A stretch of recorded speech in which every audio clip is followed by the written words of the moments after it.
is James Burk. This project, MarsVR, has been a real personal journey for me. This is, I guess, probably the first example of the Mars Society actually doing cutting edge research on our own to try to promote humans to Mars and speed those things up and do things that are really exciting, that can excite the public in a lot of different ways. The goal of MarsVR, which I and others started 5 years ago, is twofold.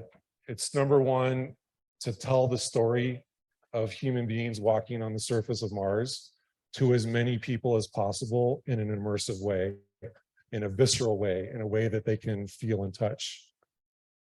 And the second goal of MarsVR is to tell the story of what we're doing with our analog research program in the Utah desert, as well as our station up in the Arctic and Flashline Mars Arctic Research Station.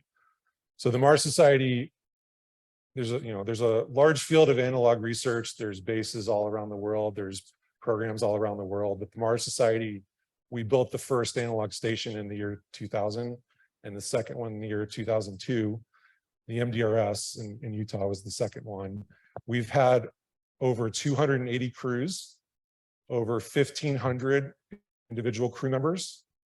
Jessica Watkins, a NASA astronaut who just stayed on the International Space Station, just returned to Earth. She went through our program at the MDRS in 2005. Cyan Proctor also went through our program, was a crew commander at the MDRS. So we want to try to get the word out about what we do. And this is one of the different ways we can try to do that. And especially want to get it out to the young people around the world, because the young people are those that are going to settle Mars. And so the more we can connect with them early in life and get them excited and inspired about human beings walking on the surface of Mars, then that helps us, it helps our partners, it helps folks like Rocket Lab and Relativity Space and SpaceX. So we started this journey 5 years ago. We did a Kickstarter campaign. We raised $31,000 and we built the first version of MarsVR by scanning a square kilometer of terrain in the Utah desert and all of our buildings inside and out with, in 2018, the latest VR techniques. Now, those that have advanced significantly in the last couple of years, and it was a successful prototype, but we knew we wanted to do more. So I actually met Jeff Rayner, whose company is MXTReality, based in Seattle, and they've developed over 100 VR applications for clients like Boeing, Microsoft, and many others. And so Jeff and I have been collaborating together, and together we did another crowdfunding campaign last year. And this time our goal was $100,000. And I was like, there's no way we're going to get $100,000, Jeff. Like, you're crazy. But we did it. And we actually raised 109. And so Jeff and his excellent team at MXTReality have been hard at work on MarsVR. And so today we're going to show you our latest progress. And it's something I'm very proud of, and something that the Mars Society, we can hold up as an example of us doing cutting edge research. So with that, I'll give it over to Jeff.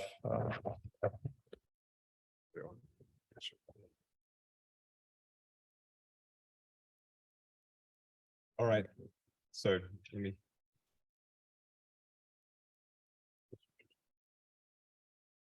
So that was what James was just referring to. I like to put it a slightly different way. We don't do VR, we make digital dreams, right? We take the real world, which, let's face it, reality sucks. How many people here, for example, have been able to go to MDRS? Two, right? 3. How many people wanted to go to MDRS? You know, this is one of the problems we have. There's a much bigger audience than people are able to go. So James's dream is to flip that on its head and say, let's give everybody the chance. If we can't go there in real world, let's go there at least virtually. And so over the last year and a half, we've developed a series of programs that, while VR is the kind of apex of the whole thing, we've delivered a whole array of solutions. So everybody on every device, wherever you live, has the chance to experience some of these things. And 200 or so backers actually were a good piece of that pie, and now they're in that pie, which we'll show you in a bit. So the key objectives were many, right? We've boiled it down to these few, but as you'll see, as we go through it, we kind of expanded it into a list of 25 maybe. But the core was, can we rebuild the MDRS? And this is often called a digital twin, where you take a real world place and you make a virtual version of it. James wanted to say, I use James, but the large extent of James and everybody associated with this, how can we give this experience to everyone? And how can we give them that experience irrespective of the devices they have? So if you have an iPad or a phone, but not a VR headset, we still want to give you some part of that experience. The other part that has frustrated James in the past is the fact that you can bring people to the MDRS, but then they spend the first few days doing the basic training, not doing the research and the really good stuff that they're there for. So if we could accelerate that learning process by having them do it virtually, then they have much more intense and better program while they're there. So today we're going to talk about 3 different areas. The MDRS 360, which I've not even mentioned because it wasn't part of the original objectives. The MDRS VR, which is a variant of the name, and MarsXR. You'll hear us talk about MarsVR, which is James' big term vision, and that is essentially the overarching umbrella of all of these areas. So let's talk about MDRS 360. And what that really means is a 360 view into the MDRS, not just a 360 experience, which is one of the components we offer. But as James said, in 2018, they took some Matterport images and they built a basic tour. And we realized nobody was able to really see that tour. Nobody was using that tour. What could we do to leverage that to help build our virtual version, but at the same time, make a version that was applicable to everybody? So we took the guts of the images, the 360 image in this case, and we put it into a WebXR format that can be served up to everybody on any device. Not only that, we take you on a tour. So very similar to the real virtual reality version, you can go around and you can have this amazing voice, might be James, might not be, giving you his personal opinion about, like, what are these buildings for? What are their significance? How does it make a difference to you? Then you can actually go around and, irrespective of your situation, whether you're in a wheelchair, whether you are in Africa, it doesn't matter. You can have an experience here. And what's even more is at any point, you can have somebody else join you in that experience. So you can have 2 people going around this tour. You can have one person, you have James, for example, giving you a personal tour, even though he's remote. So it's a perfect virtual learning tool. In addition, we've got a ton of Easter eggs and a ton of fun things, fun facts and stuff to find, which is also mirrored in our real experience. One thing you may not have realized is, just earlier on, we actually brought in a rover that we were test driving. Did anybody see that? No? So it's taken right from the back of the room there. No, not really. In reality, this is augmented reality. And I don't know who knows what that means, but a core element of James's idea was that all of the components that we put into this virtual reality solution could and should be available to everybody who wants to use them in anything else that's related to Mars exploration, space exploration, etc. So during the process, not only did we rebuild all of the habs and the buildings and all the equipment, and we tried out different variants of the vehicles and things, but we then exposed those to everyone. And so what we've actually done is create a series of 360 experiences, 3D models, and AR experiences too, that can be shared with everyone. And you can go to MarsVR.com and check those out. And so this is one example, which is the rover that one of the rovers that we were testing, which is it's actually taken the carts that you have at the MDRS and making them kind of a bit more futuristic and fun. But you'll see these as hidden in the experience too. And you can scan that as one of the things and put it into your room anywhere you are. This is a great thing for educational thing, tools for kids, for example, but actually fun for everyone. So then we go on to the core of MarsVR, right, which is the MXTReality is our internal project name for it, just because it separates it out. We started a year and a half ago-ish, right in the middle of COVID. And we started with about a square kilometer or so, and it was fun. But we soon realized we wanted to do more and we wanted to expand more. And we were talking about, could we do experiments and you do research and EVAs and things like that. And of course, if you're doing an EVA, you want to have a decent area to at least explore. So we expanded it and we more than doubled the area, almost quadrupled the area. So that took us to about like 4 square kilometers or so. But then as we were looking more, we found out how we could go even more and more and more. And so the current experience is about 3 square miles, all in virtual reality, all in very low lag and good frame rate so that everybody can experience it, even if you're on a basic VR machine. We also made a version that works through Steam without VR as well. So even if you don't have a VR headset, you can have some of the experience. I'm just going to very quickly go through. This is like a few video screenshots of it. What we actually did is play on James's words a little bit and his ideals. One of the things he said is we want to make this analog of the analog almost, right? And so we call this the duologue, right? In the fact that we take the analog experience and we add to it. And what do we mean by that? It means when we hear about the science, such as ingenuity. Oh, you might want to cut the sound on that. How do I do that? Is there a sound button somewhere? Okay, so I don't know if you can see any of that. Whenever we hear new science that comes out in the real world, we actually add those elements in here. So I don't know if you saw that coral that they found on Mars. As soon as we heard that, we added corals, hidden elements, Easter eggs, as we call them. So if you stumble across that little thing that looks like a bit of flour, it's actually just like the minerals, and they're not fully sure what it is, right? But we add that in. There's the doorway right here, our version of the little doorway that they found. You saw ingenuity flying. So you can actually find ingenuity and you can see it doing its special maneuvers. We mimicked exactly what was in the real world. Jake, jump in anytime. Yeah, and it's having ingenuity. I don't know if my mic's on. Having ingenuity and things like that just brings in more people that are interested in the current missions to what we're doing. They, they can see a real model that's functional, that has real physics in our environment. And by the way, he showed the terrain on an earlier slide. We've both been told that this is the largest VR application in terms of the amount of stuff you can explore that's out there. Yeah, we've gotten that feedback from a lot of people. Do you charge? I'm sorry? Do you charge people to do it? No, this is a free download. Free. Yeah, yeah. Yeah, the Mars Society backers ended up paying for this. So I'll jump to the next one. Another thing that we came across as we were doing it, James and I were on a call with, I can't remember, space.com or something. And the first person who came up with a question was, can I bring my dog into this experience? Right. And at first that was kind of amusing. And then more we thought about it, it's like, that is a really legitimate question.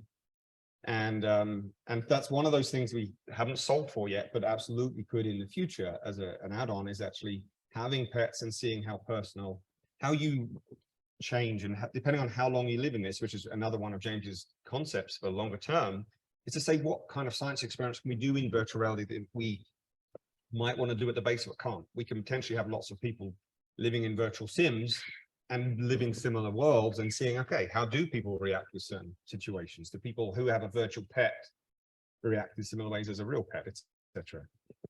It turns out that we put an Easter egg in here, which I'll show you in a moment. In fact, I'll just press space to play this.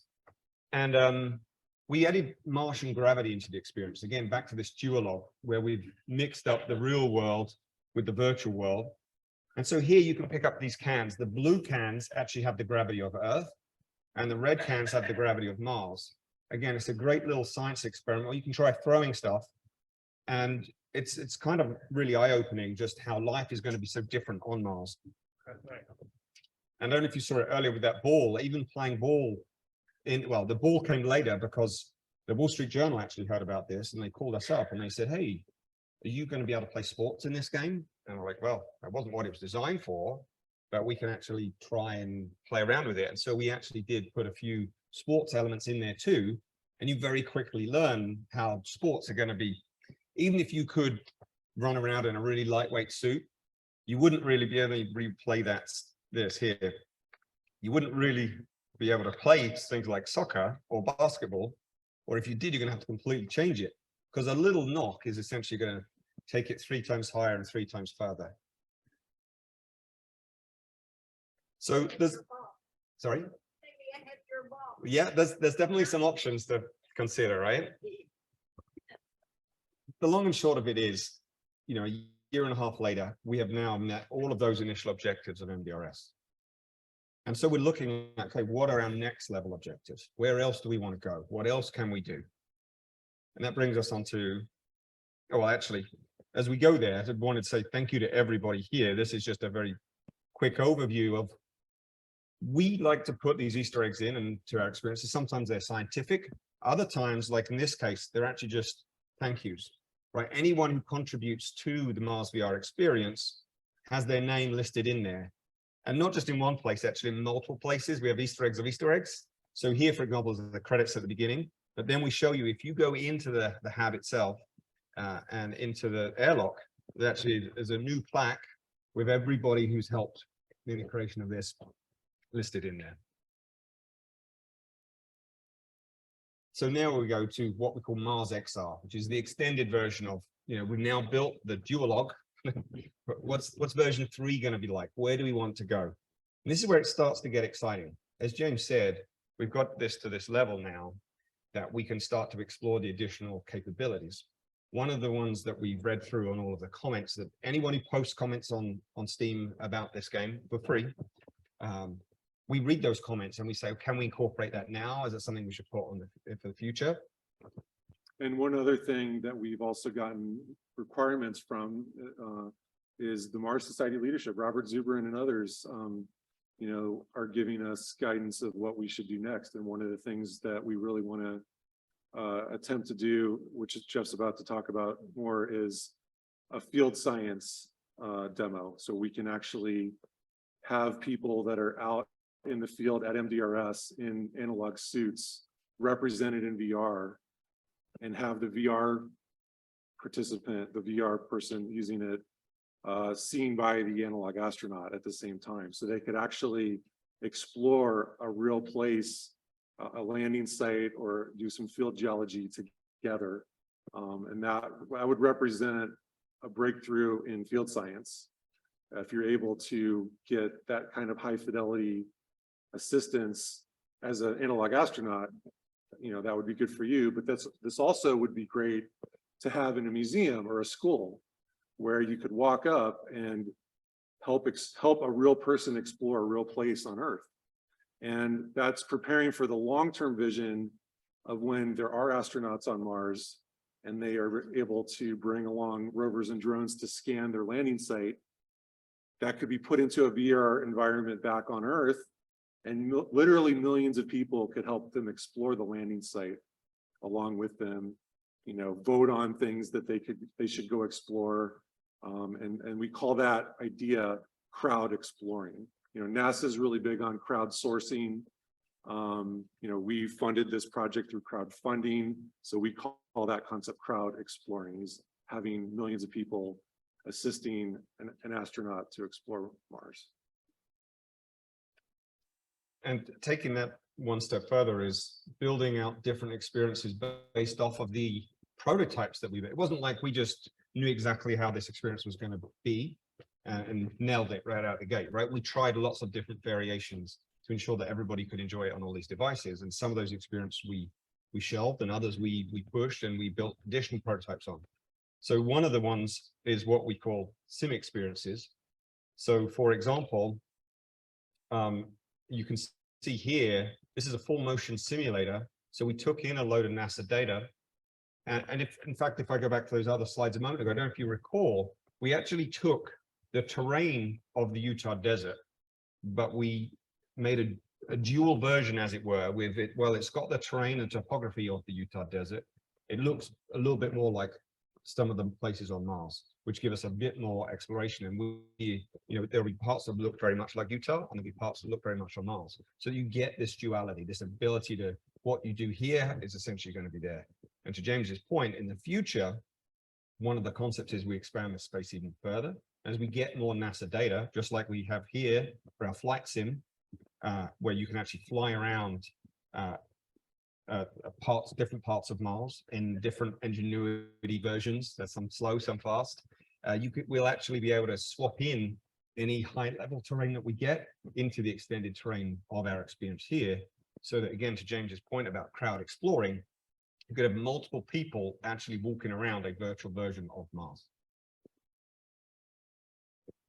The other part, if anyone does play the game, say the gamified training scenario, right, is that you'll find there is a rover there. And in the future, one of the things we're exploring is being able to actually drive that rover, because everybody wants to drive the rover. The other part, Or fly the helicopter. or fly the helicopter, yes. And in fact, you can do both if you happen to have that full motion sim. But we were going to bring it. It's a little bit heavy to bring here. But if you ever come to Seattle, you can look us up and try it out. James, you want to talk about the remote comms too? Yeah, the remote. Oh, yeah, that's basically part of exploring a landing site together is having a real-time chat, you know, real-time voice link with the astronaut and the VR participant. And so to actually pull that off, where we actually have someone out in the field far away from the hab in Utah, it requires some technical, you know, technology to do that. So radio, ham radio type technology, which we're working to develop, but also to send data across, so that you can see the position of the person in the VR application in real time, and vice versa. You can have out in the field, you can see the VR participant, their ghost, we call it, in real time. And why this is relevant, in the middle of Arizona here, you actually have better cell phone coverage than in Seattle, bizarrely enough, despite being in T-Mobile's hotspot. But obviously in the middle of the Utah desert, there is no cell coverage. So what can we do to expand those comms and actually make it really relevant and bring the same tech that we're using here into the real world? So it's not just real world going into virtual, it's virtual going to real world. So here is a little image essentially of what it's going to be like in the future, where we'll be able to have a holographic viewpoint of all of the different areas of the MDRS and the people on different missions, and you'll virtually be able to see them moving around and understand, are they in danger? Are they finding stuff? What are they finding? So bringing back not only their positional data, but any imagery and additional inputs that they want to send back to base. The other area is, as we've gone through this, is actually figuring out things where what's really cool about Mars and incorporating that into what we're doing here. Some of the things actually that have evolved are what we're going to do with the base, right? The MDRS hab itself has for a long time been repaired, but there's the chance of looking at that and going, we were building this now 30 years later, would there be any differences? Alfredo at the back there, he's going to be talking later about some additional possibilities from his architectural standpoint to say, oh, if we were to do this again right now, this is how it would look. So definitely look out for his presentation too. But in addition, we have these other experiences that are based off of this. And one of them actually, as we get these new pictures from Perseverance and things, like, can we incorporate that into this experience? So this right here is an example of our version of the MarsVR when it goes sunset versus the one of NASA. And amazingly, it looks incredibly the same. So that being said, if there's any time, we'll open it to questions. But apart from that, we will see you on Mars. Thank you very much.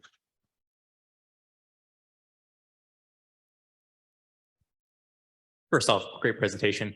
As you said, you know, when we discover new things, you guys add it to the game. How long does that usually take? You know, I'm sure it depends, but an average rough timers. We have some very passionate developers on Jeff's team, and it seems like it's, as soon as we have a great idea, it's in the game. It seems like it's in the application, so. Yeah, and there, to your point, there's some things like if we have a science fact, if it's really poignant, we will try and get it out within 3 days, let's say. If it's like the driving component, we would love to put that in immediately. There's a lot of complexity to driving in VR without making people sick, and so that requires a bit more, and that'll be hopefully a later one. But anything from a few days to a few weeks, typically.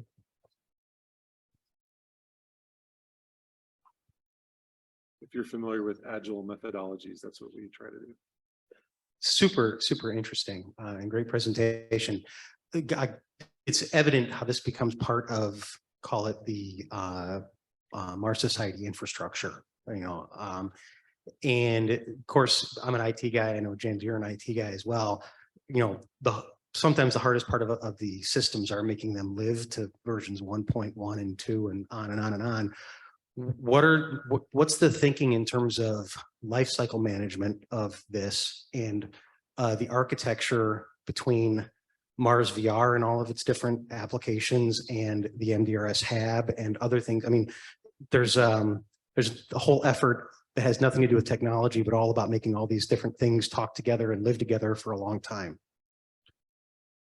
As I mentioned at the beginning, this is a long-term program of work for the Mars Society. And so one of the things we decided at the outset was we're going to try to bring in as many volunteers and try to open source and share the work with as many people as possible. So for example, a lot of the prototype models we made back in 2018 of the hab and the campus, we put those all on a site called Sketchfab, and so other creators can download those and use them in their projects.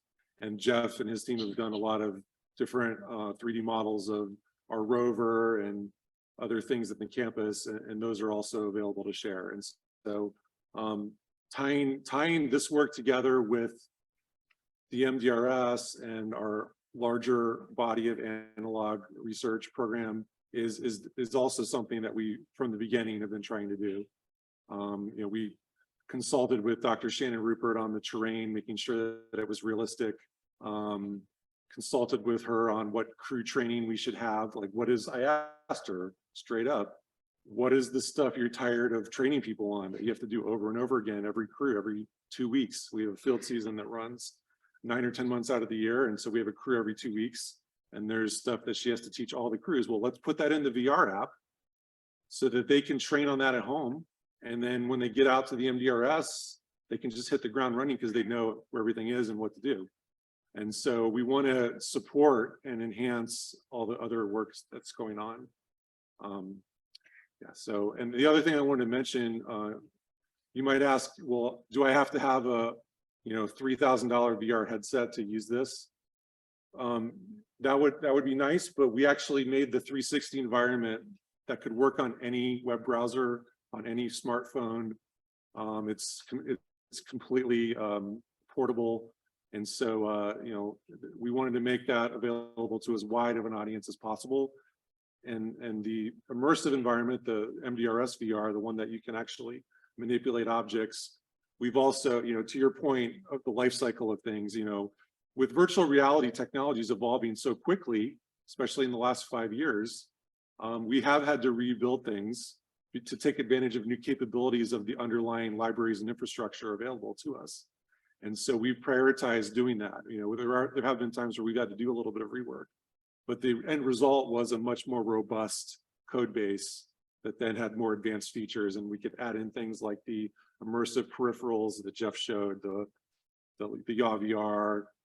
We try to make this work with as many VR peripherals as possible, up to and including things like smell hardware and haptic gloves, haptic shoes, haptic vests. So we want to make this available or compatible with as much technology out there as possible. So Looks like we have about 2 more questions. Do we have enough time for that? Yep. yeah, we can take 2 more. Thank you. Good presentation. Do you keep track of use of your product and first, how many people not just download, but actually actively using it, plus specific components of that. Perhaps you can also analyze if it's less used, then maybe there's a usability issue, and then you can add a priority in developing that particular component. So yeah, absolutely. My background is actually in data analytics, so I'm a little bit, I have to take my finger off that button of looking at it as often. Right now, we're about to do another push of the experience, as well as incorporate all of the training materials. I think that's going to be extremely useful when it comes to learning from Shannon Rupert. The people who do turn up, did they actually understand what they were supposed to before they get there, and looking at the efficacy of it? So 100% behind understanding that data and seeing if we need to adjust to get even better results. We do have this on the Steam platform. There's a lot of analytics we get for free by doing that, downloads and views and things like that. And long term, having a really deep analytics layer embedded within the application is going to be really good for research purposes. And so that's definitely a long-term priority for us. The other element to that is it's not a game. Because of it, if it's not a game, people don't play it as much, right? So some of the things we try to do to entice people in is hide these Easter eggs, update it regularly with the science facts as they come out. And we even have about a dozen achievements in there if you can figure out what they are. We have a lot of interactable objects. So we actually had 2 music designers that you on your hand pad, as it were, you can actually change the music. You can look at a map. It tells you how far through each mission that you are, as well as about all of the achievements. So if you look up high, for example, there's you can see these little Easter eggs. Oh, what is that? And you have to climb up in order to get it. You have to solve puzzles essentially to do it.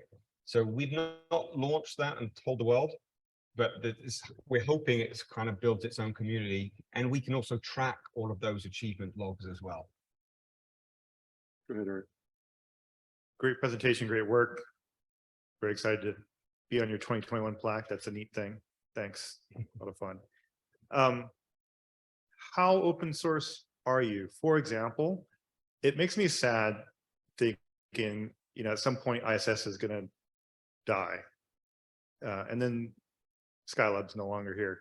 Is there an opportunity to go to your community and say, hey guys, could you go build out ISS, go build out Skylab and have more achievements, have more story there? Or is that just completely off mission? And James says, no way. There's a guy in the audience, Peter. Yeah. Where is he? Is Peter here? I saw him come in. He's on a little bit. He might have just been prepping for that. So there's a guy here. One of the problems we do have, right, is we are technology bound. So when we built those extended levels or terrains, it wasn't only just because we wanted to. It was because the technology evolved even during the 18 months that enabled us to do that. We want to keep doing that.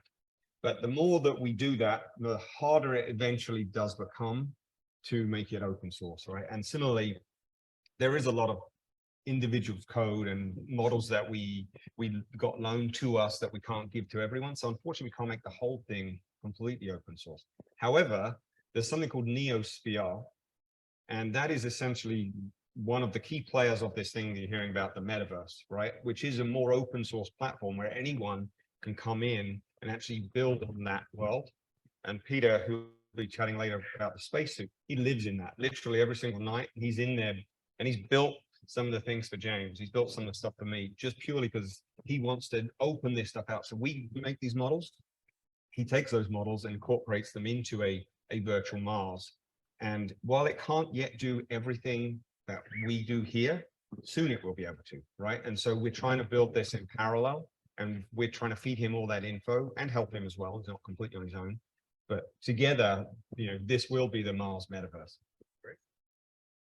One last Thank question you so over much, here. everyone. No, I think we're out of time. Actually, we're running 10 minutes over. So thank you very much.